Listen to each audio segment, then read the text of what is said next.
Hello friends, welcome back to my channel. तर मित्रांनो, या व्हिडिओत आपण जी टेस्ट सिरीज चालू केली तिचा नेक्स्ट टेस्ट पेपर पाहणार आहोत. यातही G K, G S, maths, reasoning, Marathi, English, grammar सर्व सब्जेक्टचे क्वेश्चन्स इन्क्लुडेड आहेत. आणि तुमच्या येणाऱ्या पुणे महानगरपालिका एक्झामसाठी, तसेच तलाठी भरती, पोलीस भरती, झेडपी, आरोग्य विभाग या सर्व एक्झामसाठी हे क्वेश्चन्स खूप महत्त्वाचे असणार आहेत.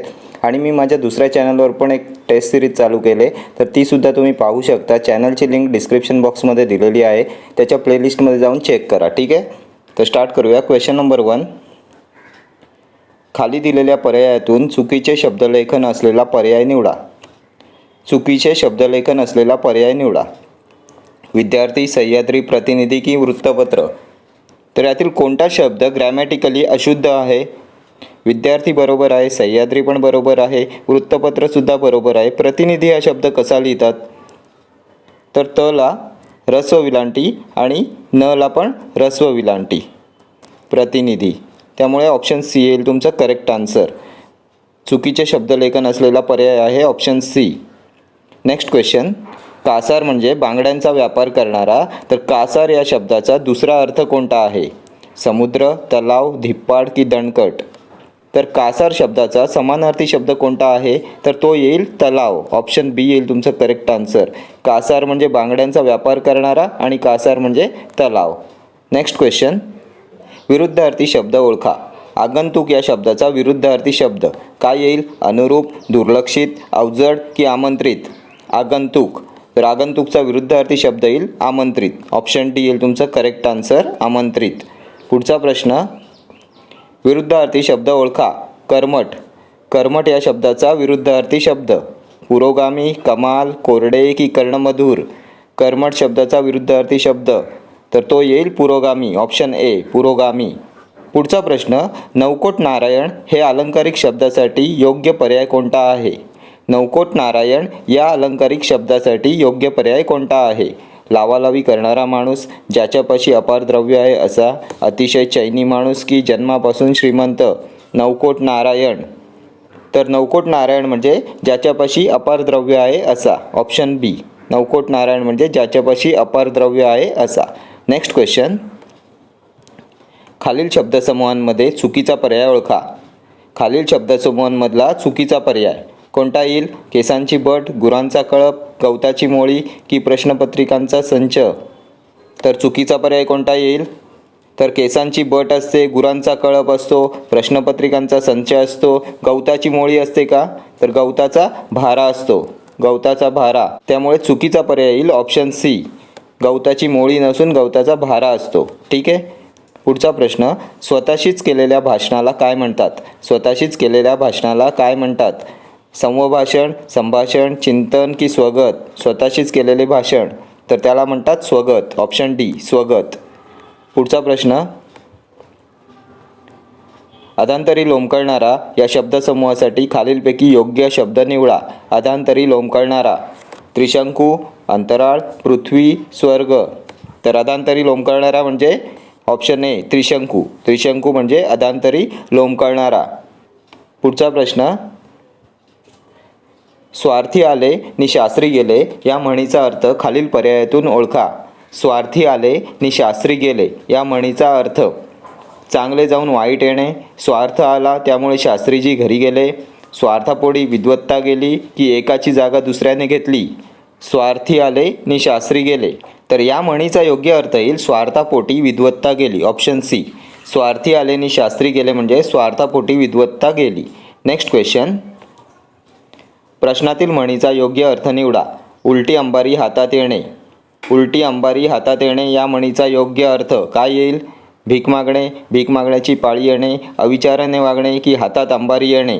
उलटी अंबारी हातात येणे. तर ह्या म्हणीचा योग्य अर्थ येईल ऑप्शन बी. भीक मागण्याची पाळी येणे म्हणजे उलटी अंबारी हातात येणे. ठीक आहे. Next question. मी सहलीला जाणार नाही कारण मला अभ्यास करायचा आहे या मिश्र वाक्याचे केवल वाक्यात रूपांतर करा. मी सहलीला जाणार नाही कारण मला अभ्यास करायचा आहे या मिश्र वाक्याचे केवल वाक्यात रूपांतर करायचं आहे. मी सहलीला जाणार नाही, मला अभ्यास करायचा आहे. मला अभ्यास करायचा असल्याने मी सहलीला जाणार नाही की मला अभ्यास करायचा आहे म्हणून मी सहलीला जाणार नाही. तर काय येईल या मिश्र वाक्याचं केवल वाक्य? तर याचं केवळ वाक्य होईल मला अभ्यास करायचा असल्याने मी सहलीला जाणार नाही. ऑप्शन सी येईल हे केवळ वाक्य. नेक्स्ट क्वेश्चन, खालीलपैकी कोणत्या वाक्यातील क्रियापद अकर्मक आहे? कोणत्या वाक्यातील क्रियापद अकर्मक आहे? गवळी धार काढतो, अनुराग निबंध लिहितो, शिक्षिका कविता शिकवतात की मी रस्त्यात पडलो. अकर्मक क्रियापद. तर कोणतं येईल अकर्मक क्रियापद? तर याचं करेक्ट आन्सर येईल ऑप्शन डी, मी रस्त्यात पडलो. या वाक्यातील क्रियापद अकर्मक आहे. Next question, choose the option which is closest to the meaning of the word abhor. Abhor या शब्दाचं सिनोनेम शोधायचं आहे. हेट, एस्केप, लाईक की हंग्री. तर काय येईल सिनोनेम ॲबॉरचं? तर ॲबॉरचा अर्थ काय होतो? तर ॲबॉर म्हणजे तिरस्कार. तर काय येईल याचं सिनोनेम? तर याचं सिनोनेम येईल ऑप्शन ए, हेट. हेट म्हणजे तिरस्कार, ॲबॉर म्हणजे तिरस्कार. ठीक आहे. पुढचा प्रश्न, select the correct synonym of alleviate. Alleviate या शब्दाचं सिनोनेम सांगायचं आहे. रिड्यूस, इन्क्रीज, हेल्प की प्रोटेस्ट. ॲलिव्हिएट. तर ॲलिव्हिएटचा अर्थ काय होतो? तर ॲलिव्हिएट म्हणजे कमी करणे. तर काय येईल याचं सिनोनेम? तर याचं सिनोनेम येईल ऑप्शन ए, रिड्यूस. ॲलिव्हिएट म्हणजे कमी करणे, रिड्यूस म्हणजे कमी करणे. ठीक आहे. पुढचा प्रश्न, select the correct antonym of radiant. Correct antonym of radiant. Radiant या शब्दाचा विरुद्धार्थी शब्द. ॲब्झॉर्प्टिव्ह, अनक्रिटिकल, कॅज्युअल की डल. Antonym of radiant. तर रॅडियंटचा अर्थ काय होतो? तर ब्राईट, शायनिंग, चमकणारा, तेजस्वी. तर काय येईल मग याचं अँटोनिम, विरुद्धार्थी शब्द काय येईल? तर याचा विरुद्धार्थी शब्द येईल dull. Option D, dull. Next question, select the correct synonym of perplex. Correct synonym of perplex. अँगर, पझल, होल्ड टाईट की प्रेशराइज. परप्लेक्स या शब्दाचं सिनोनेम. तर परप्लेक्स म्हणजे पझल, कोडं, गोंधळ, फ्लटर. मग सिनोनेम काय येईल? तर ऑप्शन बी, पझल. ठीक आहे, गोंधळ. Next question, let us fight corruption dash. Let us fight corruption dash. Tooth and nail, tooth and teeth, teeth and nail की nail and teeth. Let us fight corruption dash. तर यांपैकी कोणती correct phrase येईल इथे? Let us fight corruption dash. तर let us fight corruption tooth and nail. Option A येईल तुमचं correct answer, tooth and nail. Let us fight corruption tooth and nail he correct phrase इथे येईल. Tooth and नेलचा अर्थ होतो प्रखरपणे विरोध करणे, violently विरोध करणे. Let us fight corruption tooth and nail. ठीक आहे. पुढचा प्रश्न, find the correct meaning of cut the Gordian knot. Cut the Gordian knot. To solve a difficult problem, to change for better, uncomfortable position की to reserve the position. Cut the Gordian knot. तर cut the Gordian नॉटचा अर्थ काय होतो? तर अवघड प्रश्न सोडवणे, कठीण समस्या सोडवणे. तर काय येईल याचं करेक्ट आन्सर? ऑप्शन ए येईल तुमचं correct answer. To solve a difficult problem म्हणजे कट द गॉर्डियन नॉट. ठीक आहे. Next question, find correct meaning of to blow one's own trumpet. To blow one's own trumpet. तर या इडियमचं correct meaning काय येईल? To praise oneself, to take the word back, imaginary vision की to make a false statement. To blow one's own trumpet. स्वतःची स्तुती करणे, स्वतःची वाहवा करणे. To blow one's own trumpet. तर काय येईल करेक्ट आन्सर? तर ऑप्शन ए येईल तुमचं correct answer, to praise oneself म्हणजे to blow one's own trumpet, स्वतःची स्तुती करणे, स्वतःची वाहवा करणे. Next question, choose the option that shows the passive form of the given sentence. खाली दिलेल्या सेंटेन्सचं पॅसिव्ह व्हॉइस ओळखायचं आहे. We will execute all orders promptly. We will execute all orders promptly. तर काय येईल याचं correct passive form? All orders will execute promptly. Promptly we will execute all orders. All orders will be executed promptly की promptly orders will not be all executed. काय येईल याचं correct passive form? We will execute all orders promptly. तर सेंटेन्समध्ये काय आले? तर सेंटेन्समध्ये आले विल. मॉडल वर्ब आलेलं आहे, त्यामुळे त्याचं पॅसिव्ह होताना चेंज कशात होईल? तर विलचं चेंज होईल will plus be plus V3. वर्बचं third form will be V3. तर एक्झिक्यूटचं V3 येईल एक्झिक्युटेड. तर विल बी एक्झिक्युटेड कोणत्या ऑप्शनमध्ये आहे चेक करा. तर ऑप्शन एमध्ये आहे will execute, option A eliminate झालं. ऑप्शन बीमध्ये आहे विल एक्झिक्यूट, ऑप्शन बीसुद्धा एलिमिनेट झालं. ऑप्शन सीमध्ये आहे will be executed. So option C will be your correct answer, will be executed. ठीक आहे. आणि ऑप्शन डीमध्ये विल नॉट बी आहे, त्यामुळे ऑप्शन डी पण कट झालं. ठीक आहे. All orders will be executed promptly हे येईल तुमचं करेक्ट पॅसिव्ह फॉर्म. ठीक आहे. जेव्हा सेंटेन्समध्ये मॉडल वर्ब येते तेव्हा त्याचं पॅसिव्ह होताना पुढे बी लागते आणि त्यानंतर V3 येते. ठीक आहे. Next question, choose the active voice of the sentence. Choose the active voice of the sentence. Many plays were written by Shakespeare. Many plays were written by Shakespeare. तर काय येईल याचं करेक्ट ॲक्टिव्ह व्हॉइस? तर हे sentence दिलेलं आहे passive व्हॉइसमध्ये, wear return आहे म्हणून हे सेंटेन्स आहे पॅसिव्ह व्हॉइसमध्ये. तर काय येईल याचं correct active voice? Shakespeare has been writing many plays. Shakespeare has written many plays. Shakespeare wrote many plays की शेक्सपियर राईट्स मेनी प्लेज. तर काय येईल करेक्ट आन्सर? तर पॅसिव्हमध्ये वेअर रिटन किंवा वॉज रिटन कधी येते? वॉज प्लस V3 किंवा वेअर प्लस V3.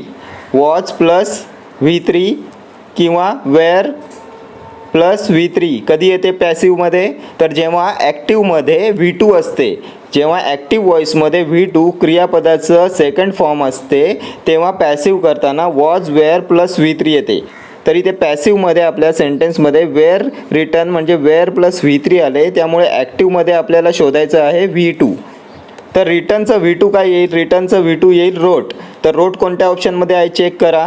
तर ऑप्शन एमध्ये हॅज बीन रायटिंग, ऑप्शन बीमध्ये रिटन, ऑप्शन डीमध्ये राईट्स, ऑप्शन सीमध्ये येईल तुमचं रोट. त्यामुळे ऑप्शन सी आहे तुमचं correct answer. Shakespeare wrote many plays. Option C येईल तुमचं करेक्ट आन्सर. पॅसिव्हमध्ये वॉज वेअर प्लस V3 आल्यावर तुमचं ॲक्टिव्हमध्ये V2 असते. ठीक आहे. Next question, complete the sentence with a suitable verb form. The police dash of theft by this time. The police dash of theft by this time. Are heard, will hear, would have heard की hear. तर काय येईल याचं correct answer? The police dash of theft by this time. तर सेंटेन्समध्ये काय आले? तर सेंटेन्समध्ये आले बाय दिस टाईम, बोलण्याच्या वेळेपर्यंत. तर बाय दिस टाईम बोलण्याच्या वेळेपर्यंत या फ्रेजचं वाक्याची रचना असते subject plus would plus have plus V3. Subject would have V3 अशी रचना असते बाय दी टाईम या फ्रेजच्या वाक्याची. ठीक आहे. तर काय येईल करेक्ट आन्सर? तर सब्जेक्ट म्हणजे police, would have V3 heard. Option C येईल तुमचं correct answer. Subject would have V3. The police would have heard of theft by this time. Okay. Next question, 2014 नुसार 122व्या संविधान बिलाचे लोकप्रिय नाव काय आहे? GST बिल, वॅट बिल, वित्त बिल की MVAT बिल. तर काय येईल याचं करेक्ट आन्सर?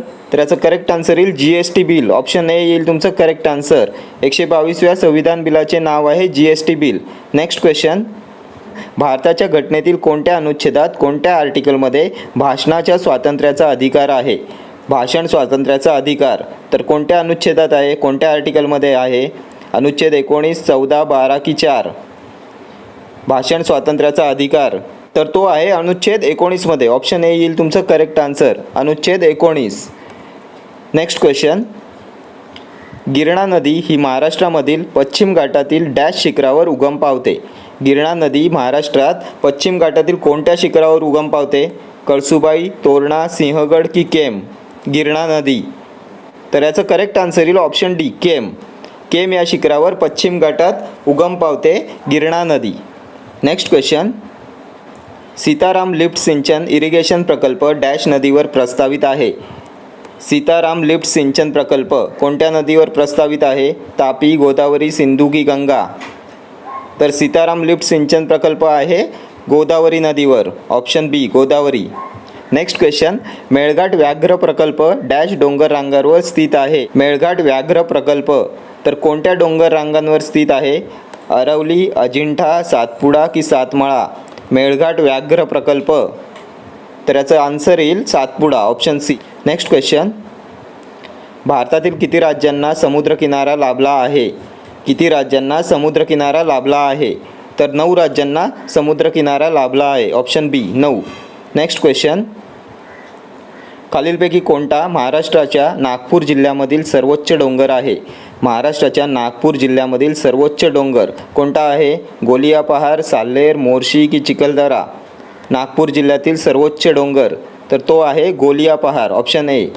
नेक्स्ट क्वेश्चन, महाराष्ट्रामधील पश्चिम घाट किंवा सह्याद्रीला कर्नाटकमध्ये स्थानिकरित्या डॅश म्हणून जाणले जाते. महाराष्ट्रामधील पश्चिम घाट किंवा सह्याद्रीला कर्नाटकमध्ये कोणत्या नावाने जाणले जाते? अन्नामलाई डोंगर, निलगिरी डोंगर, दालचिनीचे डोंगर की मलबार डोंगर? तर याचा आन्सर येईल ऑप्शन बी, निलगिरी डोंगर. ठीक आहे. Okay friends, thank you for watching this video. See you in the next video. Till then, do like, share, comment and subscribe to my channel. Thank you.